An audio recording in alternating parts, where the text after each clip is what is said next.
Welcome to the Santa Cruz Coffee Break. If you're watching on YouTube or listening on Apple Podcast, please follow, hit the like button, or any subscribes. It really helps us with the algorithms. Santa Cruz Coffee Break is independent of Santa Cruz Guitar Company, and all opinions are those of the speakers. Santa Cruz Coffee Break is produced by the Santa Cruz Guitar Players Forum. We invite you to join us on the Santa Cruz Guitar Players Forum at SCGCPF for more fun. Now, let's get on with this installment of Santa Cruz Coffee Break. I made it. I prepared. Hey, buddy, how are you? Good. Nice to see you guys. Yeah, good seeing you. Hey, Adam, nice to meet you virtually. Great to meet you as well. Yeah, it's so great to see you, man. Yeah. Nice guitar. Yeah, it's all right. It'll do for a while There you go. until I get my next one. I did a live stream on Sunday. Adam had a brand new OM mahogany that he had just bought from Sylvan.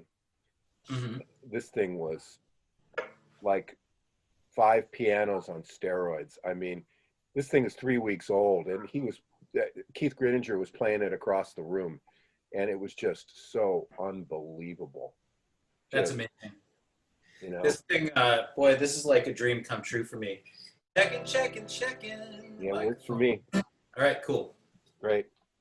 So, kids, let's get started here. We got 45 minutes, and Great.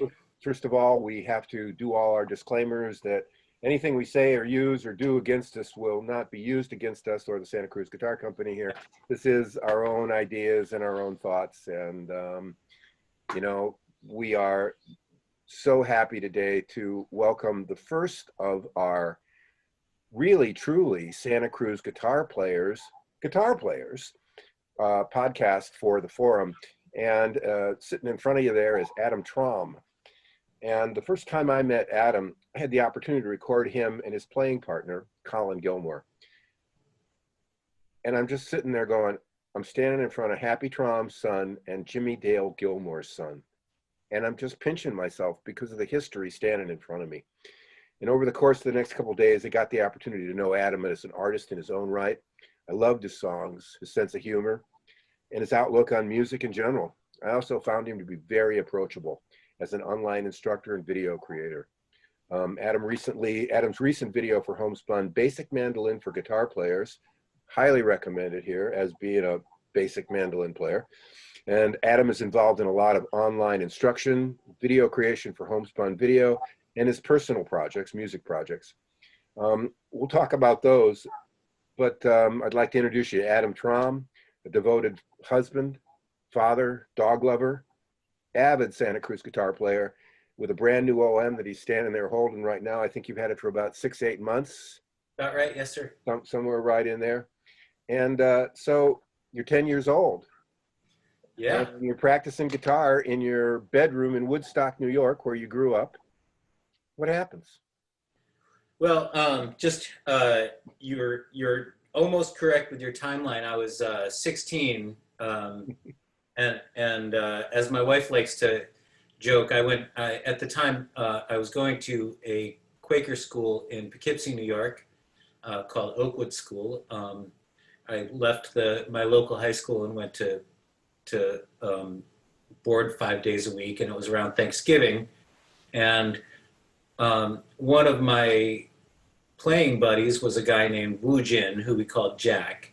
And Woo Jin was maybe one of the biggest Dylan fans ever. And he was an amazing guitar player, and he was from Korea, and we had struck up quite a good friendship. And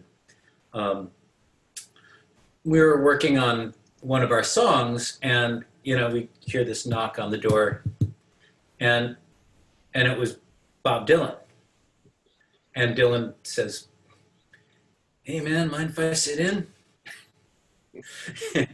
and before I go any further, I have to just add that Woo Jin, or Jack as we called him, Jack was like so shy. He would barely come down. It was over Thanksgiving break. He obviously couldn't go back to Korea, so he stayed with me, and like he would barely come down for a meal. Excuse me while I shut off my email. There we go, much better. So, so Jack and I would sit and play, and then he'd, eat his dinner and then rush back upstairs. And so I thought he was going to faint seeing Dylan. And so, at the time before it had gotten stolen, when I was in college, I was playing a Gibson SG through Rolly Sally's Bassman 10 amp that he had left. Rolly Sally's been has been Chris Isaac's bass player for many, many years, probably 30 years now, if not more. And he had moved back to California and left his amp, and I sort of took it over until, I don't know what happened to that amp, but I was playing through that. Woo Jin had his amp, and he also had his little Hondo 2 bass. I remember it was like a P bass knockoff, and so I'm about to hand Dylan off my electric guitar, and he goes, "No, man, I'll play that." And so he goes and grabs the bass.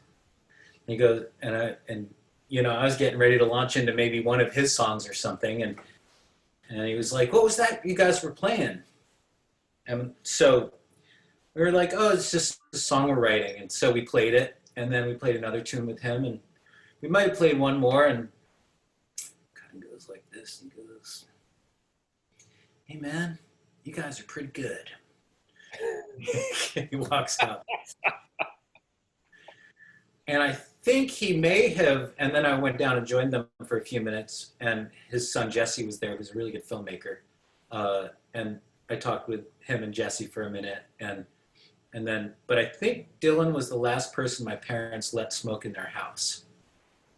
And that was a lot of years ago.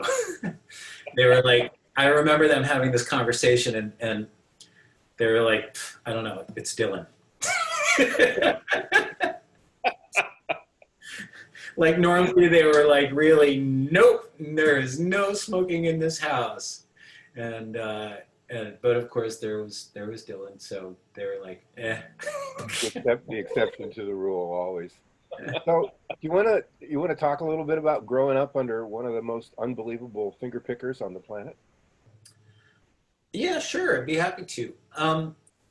Here's the thing about growing up with a well-known musician is that you don't actually recognize your situation when you're growing up, because that's, at some point, like, I knew it was special, but like that was just my world. And so I didn't really, like, I didn't think a lot about it. There was just always great music around, and there would be song circles, and ever since I could start to piece together songs, they'd give me songs to play with the song circles. And so we'd be sitting around with John Sebastian and Rory Block and all these different people, and they were just part of my, and they were just part of my landscape, and they were my parents' friends, and later on I considered them to be friends and of my own, and Levon would come over to the house, and like the first time I met Levon, I think I was 2 years old, and he immediately like put me up on his shoulders and was walking around, and we were best friends from that point. And like years later, I saw him, I think I was in like maybe second year of college, and I was home, and I saw Levon, and he was clearly in an interview. And so I just said to Lee, I just waved, and he goes, "Adam, come here." And he introduced me to the writer, and he goes, "John, this is Adam Traum. This is my godson." And he pulls me onto his lap. I'm like, a sophomore in college, and I'm sitting on Levon's lap, that was, and my very first gig, and this I know I'm sort of bouncing around a little bit, but this I think speaks to my growing up and just sort of the landscape that I was in. My very first gig, I was in a band with his stepson Ezra Titus, who was Libby Titus's son. Unfortunately, he passed away. Amy Helm, I think, might have been singing with us. A very, very young Amy. Gabe Butterfield, who's Paul Butterfield's son, and it was the opening of the barn at the RCO All Stars. And wow. My only thing that I hadn't remembered, but my sister April reminded me of. April's a very good drummer. Was that they kind of elbowed her out of the group because they thought a girl couldn't play drums. And she, at the time, even then, she was a very good drummer. And so I kind of wish my sister April had been able to share that with us, but you know, kind of different times. Anyway, so like that was my first gig, and I think we played Wild Thing 2 or 3 times, and maybe we had a couple other things. And at the time, I was a piano player. Piano was my first instrument, and Ezra was a really good guitar player. And I think Ronnie Hawkins' kids were in that little jam session group too. Oh my goodness. So, and I'm actually I've been talking to Leah Hawk, and we've been talking about maybe trying to have some sort of a kids reunion, but obviously these days it's a little trickier. But Yeah. Might be an interesting Zoom idea for the legacy release. yeah, You know, exactly. just bring everybody together and just have a little party on screen, you know, and let that be part. That's really wonderful, Adam. So you know, just to round that out, I just was incredibly lucky, and you know, it's funny. There was a quote that my life coach gave me one time about the guys who started the Baja 3000 or Baja 1000, whatever that race is, and which is if I'd known I was making history, I would have been paying more attention, you know. But I just remember all this great music around, and it was just so inspirational. And now I look back and I just feel so fortunate that I was actually able to witness history in that time. And Woodstock is a very special place in a lot of ways, because like just as far as the community, they would have these that lived a couple miles down the road they had this party where they would just basically drive around to all the houses, and all the kids would jump in the back of a pickup truck, and we'd all go down to this party, and they'd be making stone soup, and musicians would be hanging out, and people like John Harold and my uncle Artie were there, I think. And there were just so many wonderful players and really great memories. And it was a really great little community that I think sometimes gets overlooked as when people are talking about the music that came out of it. Did you have a TV? We did. We had a TV that our very first color TV, I dragged around with me until I lived in Savannah, Georgia. And then I was moving houses in Savannah, and it was August in Savannah, and like I couldn't lift another thing. It was 95 degrees and sweltering, and my roommate had a TV, and I was my old roommate and I called it the clunker, because you would hit the remote and the channel would go clunk, clunk, clunk. Yes. And so my neighbor who I was friends with didn't have a TV, so I just left it down there for her, and she, you know, and so, but we did have a TV, but you know, there was also, I was outside a lot. It was like year round, I'd be running around. In the winter, I'd skate on my friends' ponds, or I'd be skiing or cross country skiing, and then in the summertime and spring, I'd be playing baseball, and you know, or we'd be riding around to friends' houses. It was like we were very autonomous, and as long as we got home by dinner time, there were no issues. Like I think I'm really glad I lived then, where, you know, if you needed to make a call, you went to the payphone, and there was like a freedom to it that I think, as much as I love the security of knowing that my kid is going to be safe if he's out because he can call me, I think there's like a sense of independence that you build by not being a part of that world where you're so connected. Maybe personal responsibility, you know, that you do. You don't have to wait for mom to text me to get my butt home. You know, you're like, I know I got to be there by that time, and if anything really goes badly, you know, we'll find a payphone. Yeah, exactly. And you know, there were always neighbors around. There were always places I could I could go. So it was like it was a really unique place to grow up, and it was really fun. I got to like just be outside a lot, you know, and so we didn't really have video games at the time, you know, or not to speak of. There was like Pong, you know. It's over pretty fast. Yeah. And then by the time like the Atari started coming out, I was sort of out in the world doing my own things. So like I sort of missed out on all that whole wave of things. So, you know, and I would go and play music with my friends, and you know, like I said, we'd play sandlot baseball, or you know, we'd play in pickup basketball games, or we'd just hang around in the park and get into trouble, you know, and you know, talking to girls and eating pizza and doing all those things that kids and teens do. Did you ever bubble a fountain? No, we never did. We didn't have any fountains to bubble. You know, I guess we could have bubbled the Swimmelinks pool or something like that, but you know, that was all behind a fence, and I wasn't quite that much of a delinquent. Yeah. We had an amazing. I lived across the street from Wheaton College, and Oh, there were nice. 2 huge fountains in that thing, and like every weekend we'd be out there just bubbling the fountains, you know, and there, you know, there's no security cameras, so we'd sneak up, you know, and bubble Mr. Bubble in the fountain, and then we Oh. were done. But yeah, outside a lot. So how'd you come to a practice routine, and what do you do for practice? It's a good question.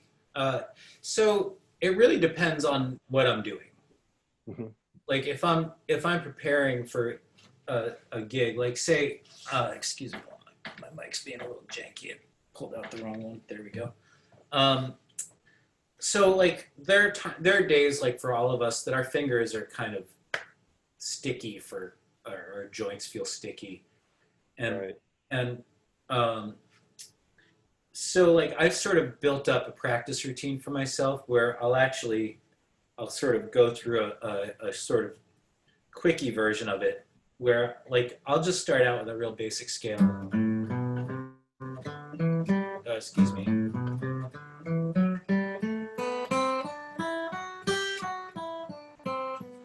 You know, and I'll start really slow like that, and then I'll make the.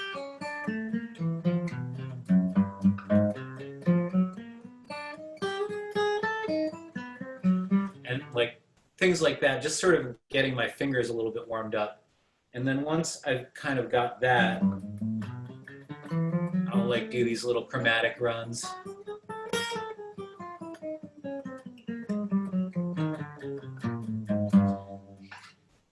And then I sort of work my way into like playing little riffs.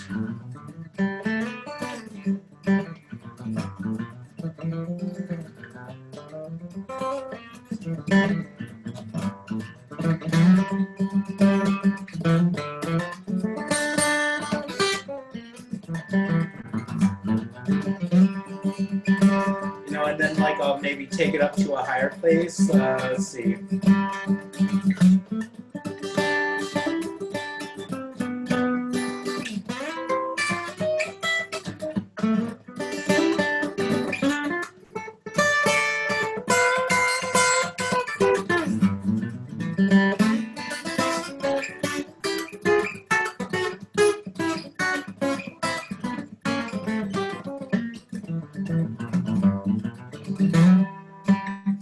So like I'll sort of walk through my different scales and my positions and just kind of get those fingers loosened up. And then I've already played a little bit today, so I'm sort of warm.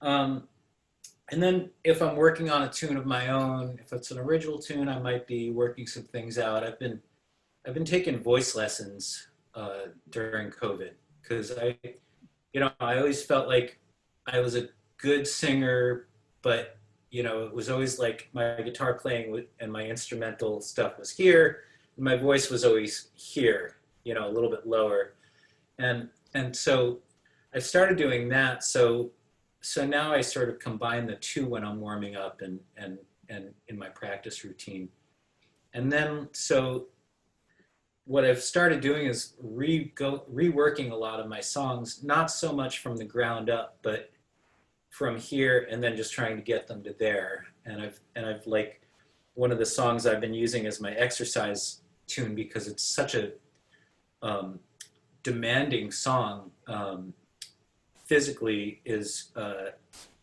Sam Cooke's Change Gonna Come. Partly because it's really germane for our times right now, but it's also Change Gonna Come. It goes from like a real low to a really high, and it forces your voice to really be at its best, and so I've started like combining that and really like slowing everything down and looking at all my parts and figuring out like, okay, if I've got a solo here, where am I going to put that in? And like really working through those notes. So I think what I've really started doing of late is playing a lot more consciously. Wow. You know, Yeah. just being more aware of everything, that all of this stuff that's under my fingers, like looking at that and going, okay, well, that timing doesn't work out. So, you know, just setting my metronome and just really working through that. And I've made the metronome a lot more part of my life now than I had previously as well. You have any recommendations on that, on metronomes? In terms of kinds, or just in terms of exercises? Well, no, in terms of kinds. I mean, I have an earphone metronome that I really like. You know, it's some little $15 Boss thing or something that goes in your ear, and it kind of, you don't think about it, you know, and it's right there. It's really low and you don't think about it, and it doesn't drive my wife crazy. I know. I sometimes turn mine up on purpose to drive my wife crazy, There but you go. I use this little guy. It's, you know, I think it's a Pro metronome. It's and it's, you know, it's good because I can just set times and I can set tapping, you know, so it really allows me to be interactive with it. It's nothing fancy. There are way fancier metronomes out there than that, but that's kind of one of my that's one of my big tools, and I teach it a lot, and I teach with it a lot. Like when people are having a hard time changing chords in time, like I'll have them change with the metronome, where, like, for example,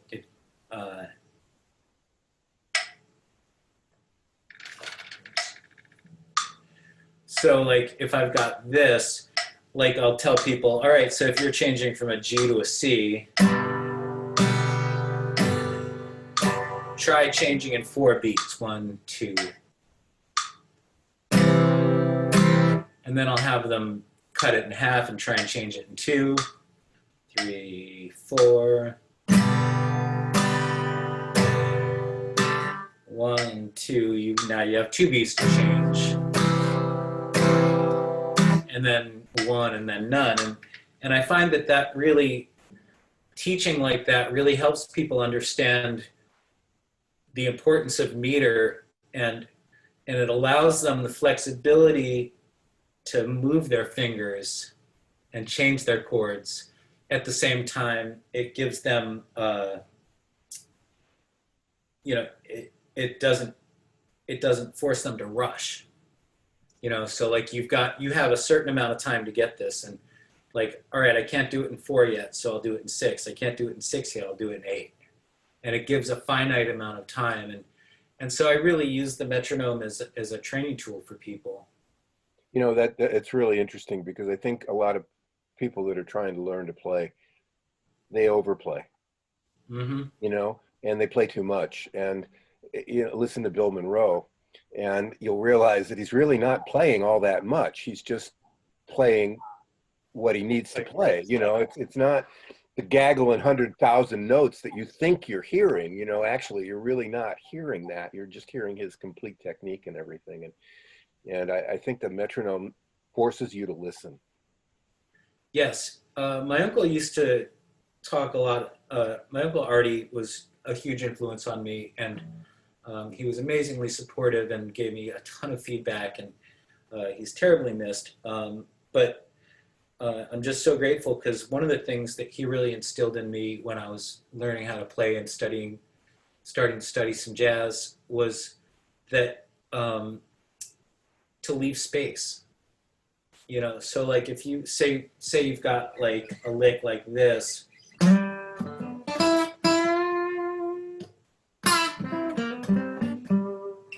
like that's a, you know, kind of a typical blues lick maybe, but having that space where you're going,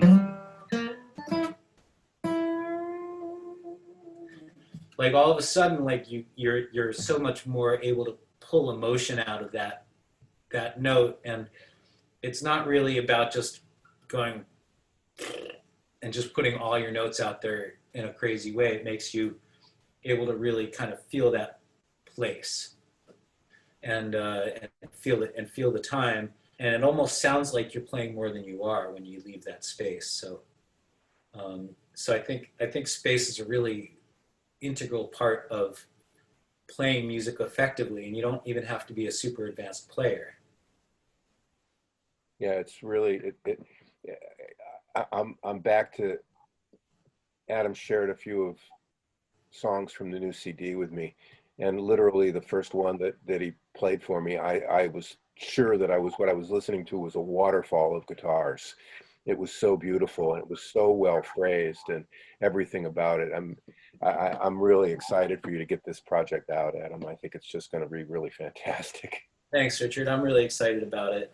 You know, I've been doing a lot of my own production, which I've never like I've done a little bit, but on my videos I've done the production, but I've never really spent a lot of time digging in, and it's been a super educational process for me, just learning where the balances sit and just like you move something over a little bit and all of a sudden it leaves room for something else to pop out. And it's actually been very exciting for me to listen to be able to listen to music differently now. Like I listen to other people's tunes and other people's recordings and I go, well, what's going on there and what's popping out? And you know, I have my earbuds when I walk my dog. You mentioned that I'm a dog lover. I have my dog here. No, she's out. So like I'm walking my dog, and I'm listening to things, and one of the Dylan, we started with Dylan, Blood on the Tracks. There's a bunch of like funky little notes that pop out in there, in that like I think it might be You're a Big Girl All the Way, or one of those, like, and there's like a couple of places where there's just like a funky little guitar line that goes, you know, it just sort of pops out. But it's like, it's so cool because it makes it unique and it makes it real, like humans are actually playing. And that's one of the things that I really sort of have embraced on this project is like, okay, there's going to be some things that I'm not going to be totally in love with, but people are going to know that a human made this, that it's not going to be like, so it's like, I feel like I struck a nice balance of technically competent in terms of the sound, but also very, in a lot of ways, it's kind of raw too. I've been listening to Highway 61 revisited almost obsessively in the past couple of weeks, and it just makes perfect sense to me right now, everything he's doing. But when you get into the nuances of what they did there, yeah, it's about making really great records. yeah, You know, and having somebody there that is listening, as you said, and paying attention and looking for that, what makes that person, you know. Producers are highly underrated and highly over needed. yeah. I've done I did a little producing early when I first started doing this full time as a job, and you know, there's a couple things I'd really like to have back now that I've got some experience, and I can absolutely picture myself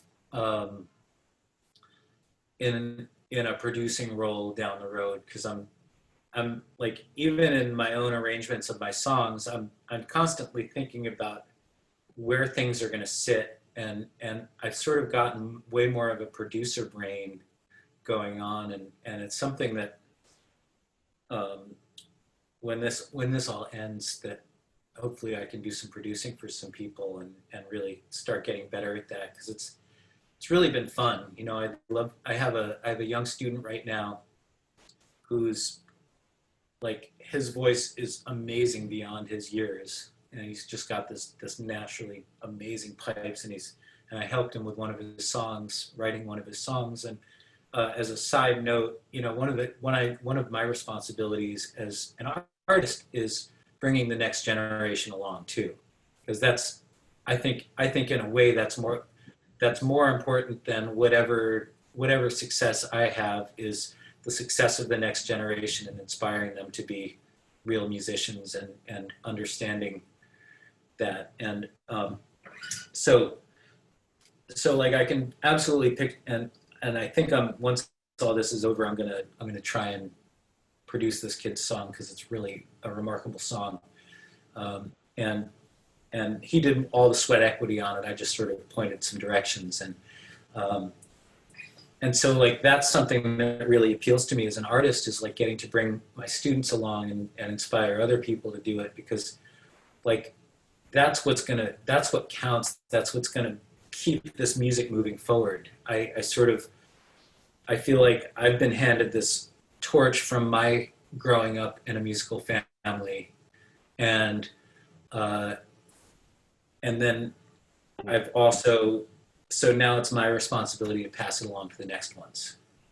That's a really interesting perspective. And Adam, I wanted to ask you, growing up in a musical family and growing up with a dad who, you know, could arguably be said to have taught an awful lot of people guitar, but in a very different way than we learn it today. I mean, I think when he first started teaching, I'm sure he had students, but he also had to get out like pencil and paper and write out chords and write out fingering instructions and you know, get those printed and send those out.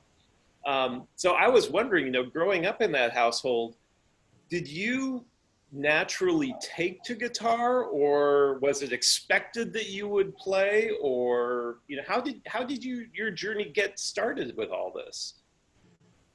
There wasn't any expectations, thankfully. And in fact, my dad, both my folks knew how difficult the business is, and I think in a lot of ways they were probably happy when I became a photographer for a job for a while. I'd spent about 18 years as a news photographer, always playing music. But part of me always there was a big part of me that always knew that was kind of at my core who I was. And so I never felt pressure. And I had a jazz guitar teacher. I studied some jazz and a bunch of other stuff. And his name was Joel Bluestein.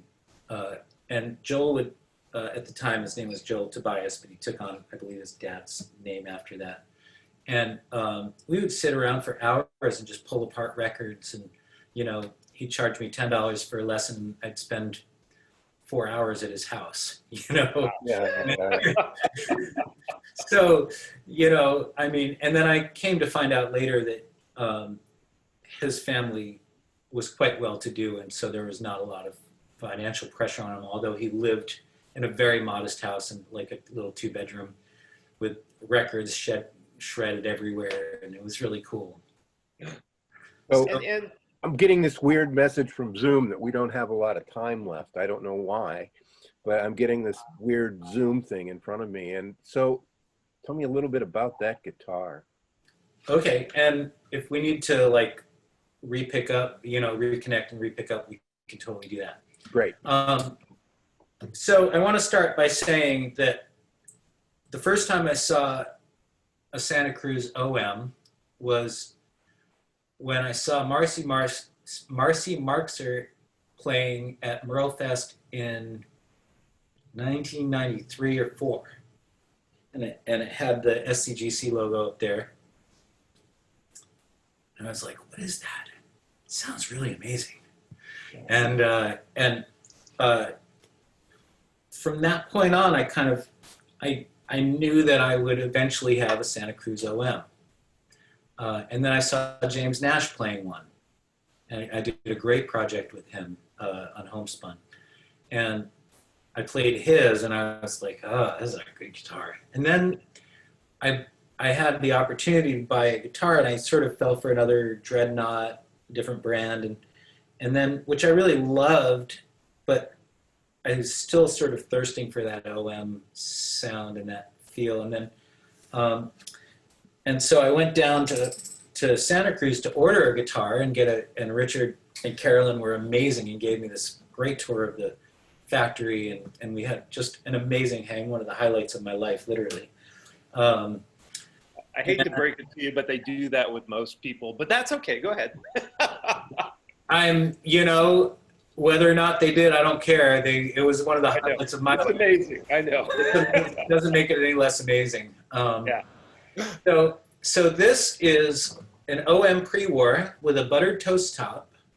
It's got Adirondack top, these Indian rosewood back and sides. I believe the neck's mahogany. I'm not positive. I think so.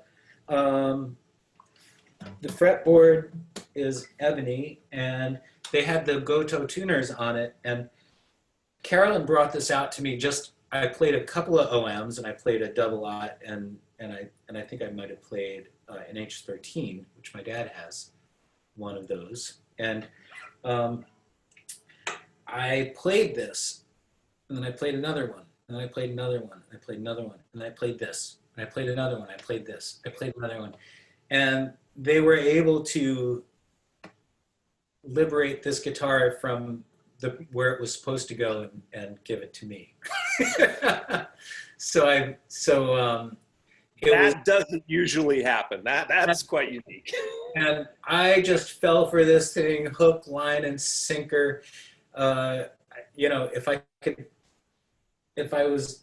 could sleep with it, I would. I would be worried about rolling over onto it, and I wouldn't want my wife to get jealous. This thing is just like, this is absolutely one of my bucket list guitars, and it's got this beautiful, I think you can see this.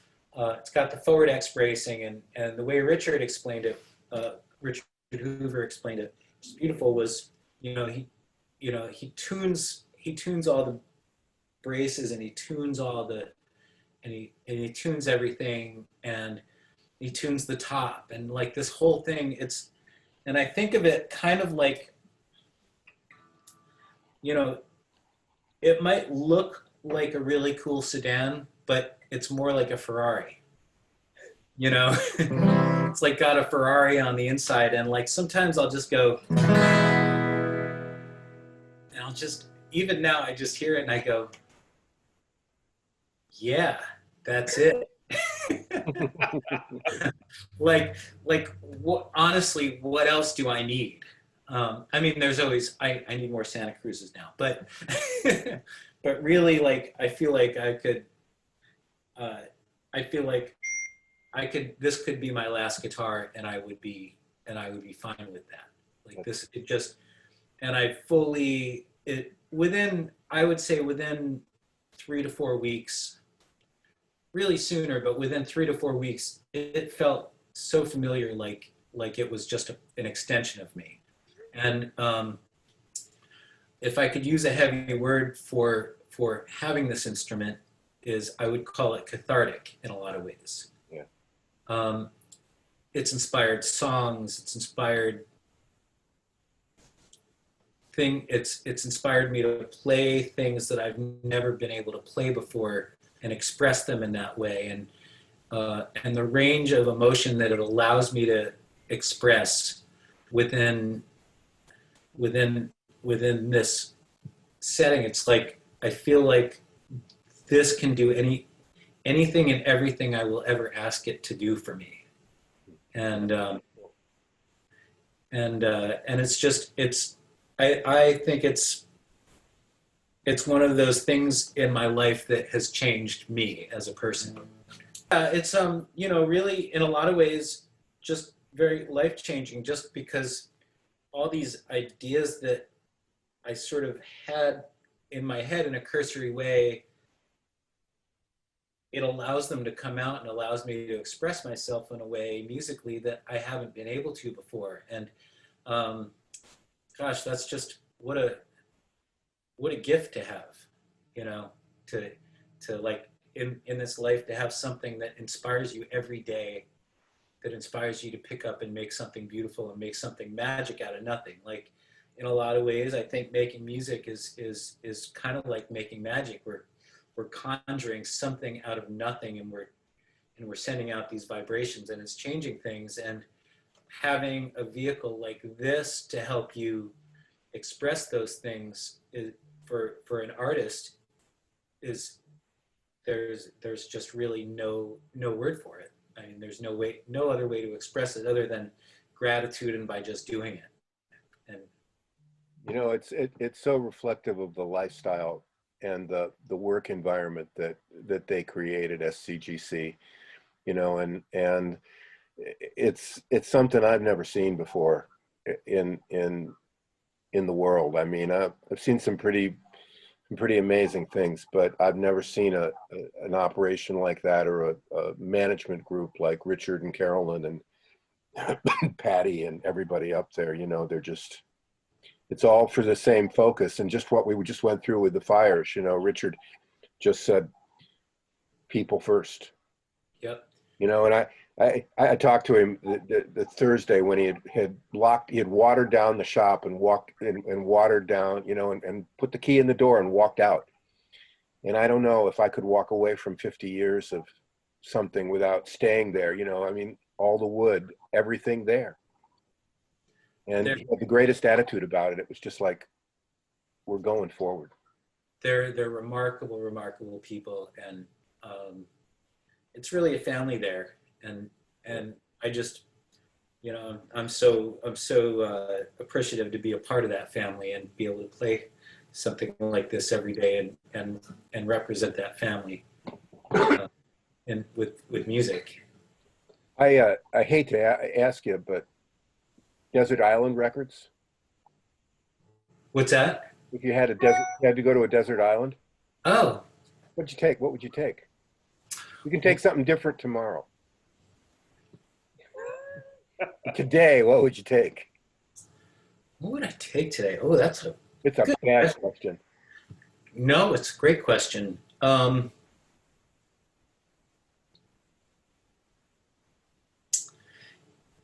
You know,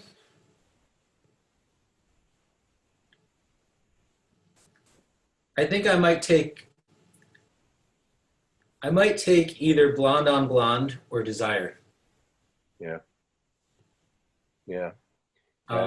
Those albums have so much depth.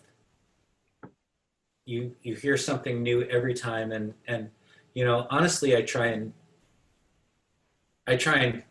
draw in on that. Like when I'm with this record, I want people to hear new things. The new record I'm doing, I want people to hear new things each time they listen to it, and hear and get reminded of those little things that make it special, and go, oh yeah, that's cool, man. Like that to me is like, that's super exciting, you know, and that's one of the things about a record like Desire, where there's so much passion, there's so much cool stuff, and the lyric depth is just off the charts, and you know, and that's something I really strive for. I feel like if I can get even in the same stadium as that, I don't even need to be on the diamond. If I can be in the same stadium, I will be great with that. Yeah. Yeah. That's a lofty place to be, and yet a really humble and really grounded place to be, because you're doing your best with what you've got in front of you. Yep. Well, and I think it's just about getting out there and creating and putting things out in the world, and people need that, you know. People need to be inspired. People need to, whether it's playing someone else's great songs or playing your own, it's people need that inspiration. People rely on that food, that emotional food. Yeah. And when I'm playing, you know, so at the risk of sounding like I have a big ego, which I guess we all do if we think we can make it in the music business. But just like, if you think you want to be president of the United States, you must have a pretty ginormous ego. But, you know, I feel like, you know, the volunteer work I do with Bread and Roses I've been volunteering with them for 12 years. The work that I do with kids, I feel like when I'm making music, it's really, I do it because I think it's important to share that with the world, and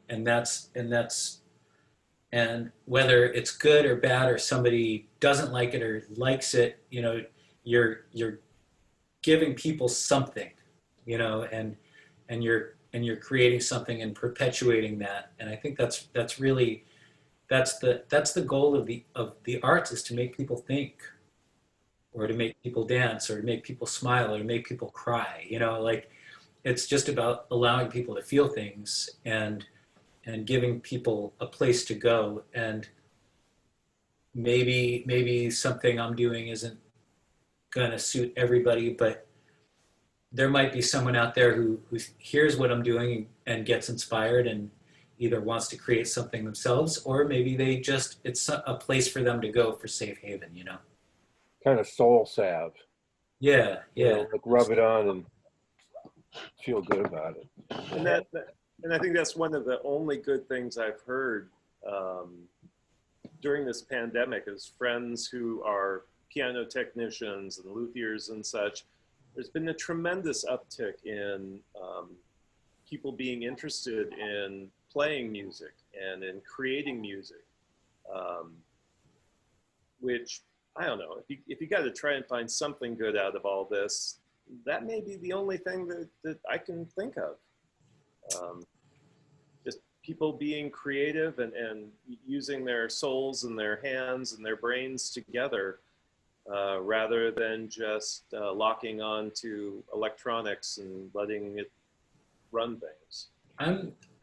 I feel like, you know, I'm using this time to get better, to, you know, like I mentioned earlier, I'm taking voice lessons. I'm like learning I'm like revisiting a bunch of my old jazz standards that I was doing for years. And like, I'm putting myself in a position where I'm using this downtime to educate myself and become better at what I'm doing. So when all this is over one day, I will be not only a better musician, but a better human. You know, I'm learning I'm kind of getting back to studying Spanish. I'm doing Taekwondo. I'm still swimming. You know, I'm really spending my time wherever I can. I'm fortunate that I'm able to teach. I'm fortunate that my wife has a job. So that's taken some of the pressure off us. I'm fortunate that I have a house and a good family situation. You know, there's a lot I am very lucky with. And while I get frustrated, as we all do with everything there is to be frustrated about, I feel like this is a chance for me to take myself back to school and learn things, and get back to some of those books that fall by the wayside, you know, and you know, so I've been reading a lot and studying things and you know, getting back into that meditation practice, and you know, so things like that. You know, I feel like the best thing we can do for ourselves right now is put ourselves in a position to grow, to be growing in this time. Rodney Crowell has this great line: "In silence lies the key to how we grow." Oh yeah, got it right. It's pretty powerful, but you know, Yeah, it is really interesting times. You know, we've fallen back so much on we've always done it this way, and that's gone now. I mean, Yeah, we have to look at every situation as brand new and every opportunity and everything and go, well, okay, maybe we'll try this and fail, and maybe Zoom will run out the wrong time, but you know, we'll keep going forward, and we'll just try to be our best humans. absolutely. And you know, I'm trying to bring that into my music, and I think in a lot of ways it's weird. I've sort of my songwriting has morphed into this thing where I'm getting much more in touch with the spiritual side of lyrics and songs, um, and just the sort of iconic ideas, you know, that we're looking at, like, you know, there was a lot of times where, like, the use of God in a song was like, I'm not going there.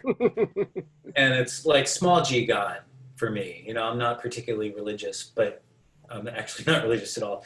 But it's like that idea of the archetypes, and those archetype, and like almost the Jungian archetypal. I know I'm getting heavy here, but like embracing that Jungian archetypal kind of idea into a song that connects us across generations and cultures, and and so, you know, and really a sort of outgrowth of my work as a photojournalist and as a journalist has been that one of the things I've uh, I've sort of telling the stories of people, like telling people's stories, but also bringing it into that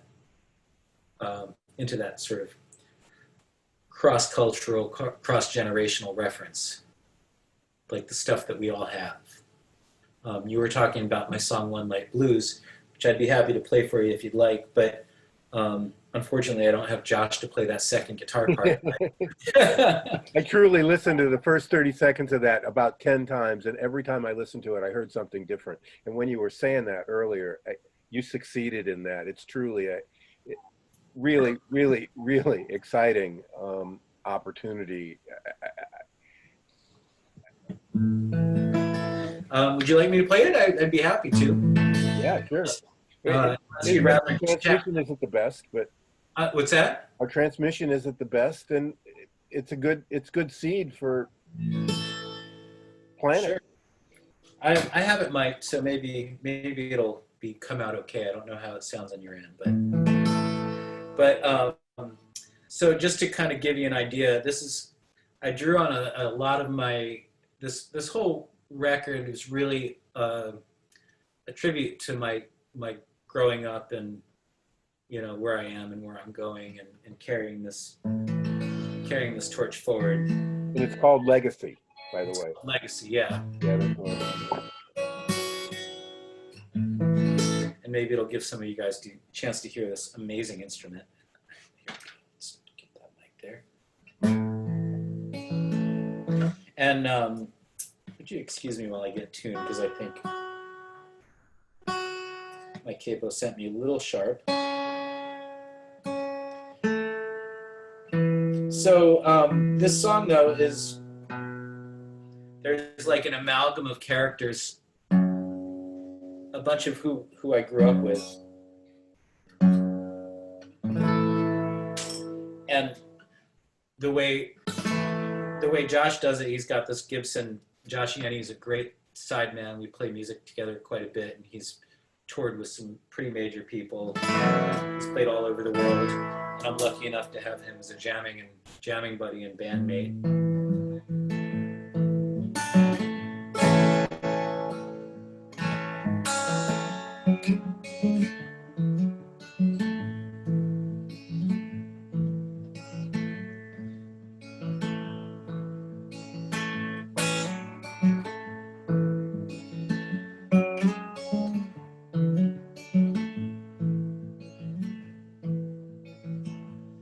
Nothing to do in this one light town but keep this bar stool warm and chase the same girls around. I've got my excuses, I'll call my reasons for running out the clock on changing seasons. Friends moved on, but I'm stuck in the rough. Charlie joined the army, he's doing some high-speed stuff. Josh wrapped his Mustang around a tree. He had some demons he just couldn't defeat. Got these one-light blues and the need to run. I'm stuck at the red with my glory days done. I've got the one light, got the one light blues.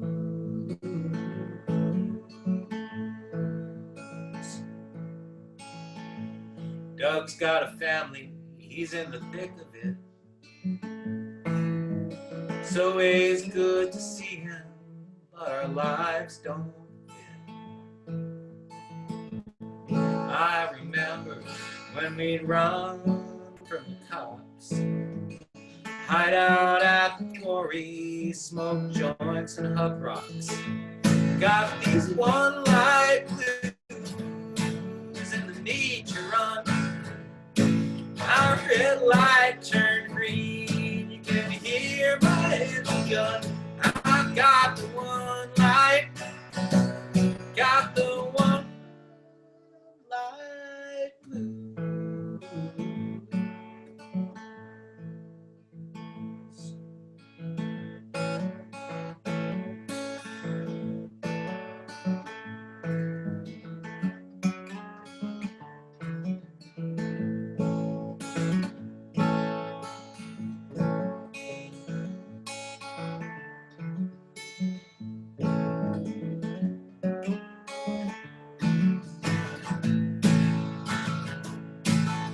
Jenny and her jeans always drove us so nuts.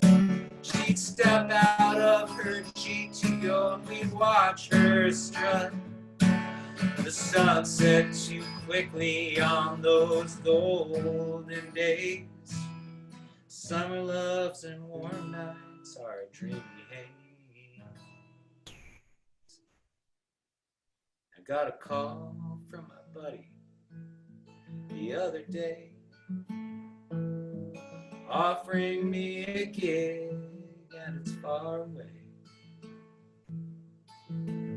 It's entry level, but I got nothing to lose. Might just be a way to beat these one light blues. Got these one light blues and the need to run. My red light turned green, you can hear my engine gun. I've got the one light, I got the one light, I got the one light, got the one light.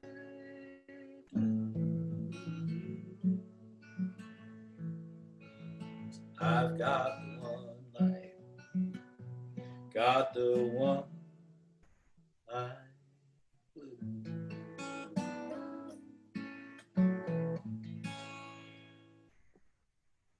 Wow. Wonderful, wonderful. Wow. Thank you. Thank you. I look forward to you posting this, Richard, so I can hear that through some better quality speakers, at least until the CD comes out. Oh, we had some, we probably have some transmission stuff, and there's my dog barking in the background. Dog lover, Adam. Well, it's, you know, it's the world we're living in right now. I have your email, Tad. I'll send you a copy. I'll give you a preview for sure. Well, it's a wonderful song. Thank you for sharing it with us.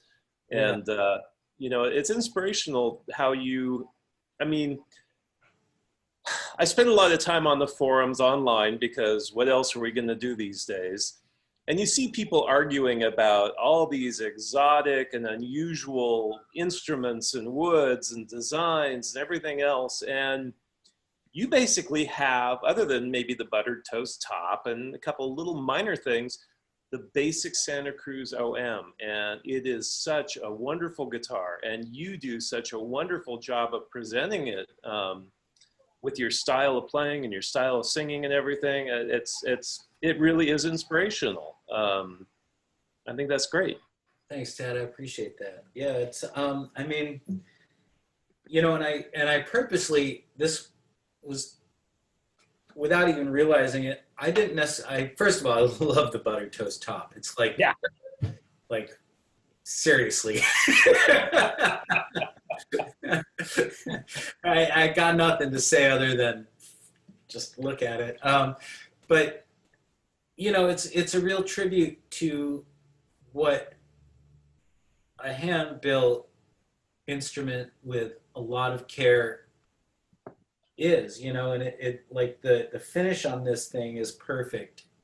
You know, just in terms of like all the little details, and you know, there's no gaps anywhere, and you know, like all of the rosette is like perfect in there, and I wanted something that was sort of, like I said earlier, like I really think this is a Ferrari dressed up as something else, you know, as like a really nice sedan, but like it's just got so much power, and it's like, yes, they're good wood. Yes, Santa Cruz used great wood. Yes, it's, you know, clearly built really well, but they just, that all that attention to detail and all those quality control things that they do in the factory really help make it special, even at a basic model. Yes, very much so.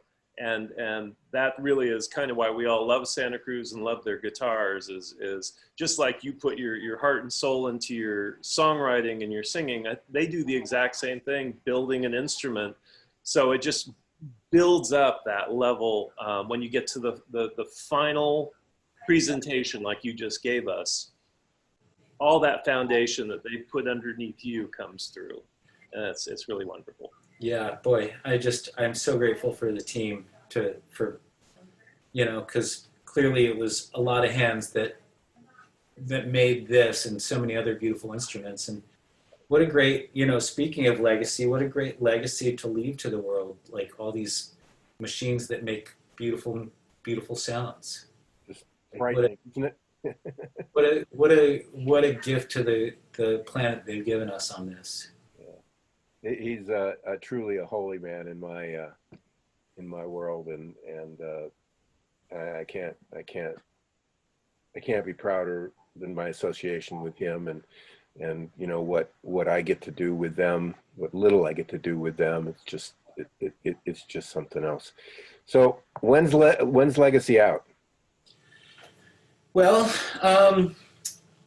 I've got this Indiegogo campaign going. I planned on October 1st, but I had a small setback, so I'm thinking middle of October for my campaign people, for my campaign supporters. I did something a little different on this campaign, and I hired a PR team, which and they're shopping it around to some labels. If I get any kind of meaningful response, I'll hold off on the official public release before selling it through. Like I'll sell it through my website and at gigs. But just as far as you know, the big official release, I'm just gonna hang around and see if I get any interest in it. And if I do, I'll you know, have a label put it out. If not, I'll just put it out myself. But it will be available through my website, adamtraumguitar.com. It'll be available. I'm going to be dropping some singles pretty soon. And I think One Light Blues will probably be one of them. and then and so if people want to check it out, my Indiegogo campaign, I think I sent you a link, Richard. Yeah, we'll post all of that in the text for the Yeah, so you can pre-order it through there, and my goal is to get it out by October 15th, and getting it start to send out, like get it here and then start sending it out, and it will be available by downloads too. And my PR team is going to be putting it on Spotify on some playlists there, so Excellent. you'll be able to hear it there as well. excellent. We'll have all the links on the Santa Cruz Guitar Player Forum website. Yeah. So, that should drive dozens of people to your site. So, Yeah. Well, At least I'll take one. I'll take dozens. Whatever it takes. But I really appreciate you guys having me on. This is really fun. Any chance I get to talk music and talk guitars with a couple of pals is always. Yeah, we can't thank you enough for doing this and being the guinea pig player and yes. Yes. somebody other than somebody from the shop on it, and can't thank you enough for it, Adam. You've been so gracious with your time. Yeah, and I do have a YouTube page too that it's pretty easy to find, and I've got actually some things that I have that I'm playing on this, on a couple live version of the songs that are going to be on the record too. You have a Patreon page as well. It's Adam Traum. Yep. Got it. So thank you very much. All right. Talk to you guys soon. If either of you guys have any questions later on post session here, let me know. Happy to answer. Great. We'll get this up probably today or, as soon as we can. So thank you so much, Adam. We'll let you know. And thanks you all out there who were willing to listen to me yammer on about all this stuff. I get me started, and sometimes I don't stop. No worries. Thank you very much. Have a great day, Adam. All right. Yeah. Thank you, Adam. Thank you. Ted. See you soon. All right. We hope you enjoyed this installment of the Santa Cruz Coffee Break. For more music-related fun, please join the Santa Cruz Guitar Players Forum at SCGCPF or santacruzguitarplayers.com. If you have any questions or possible podcast topics, please contact us. If you have a product or service that you feel would be of value to our listeners, please consider adding your support and keeping the coffee pot on. Contact us for more information. We ask that you hit the like, follow, bell, or bookmark buttons so we can keep you informed of upcoming podcast episodes. We hope you enjoyed Santa Cruz Coffee Break. Now it's time to go play your guitar.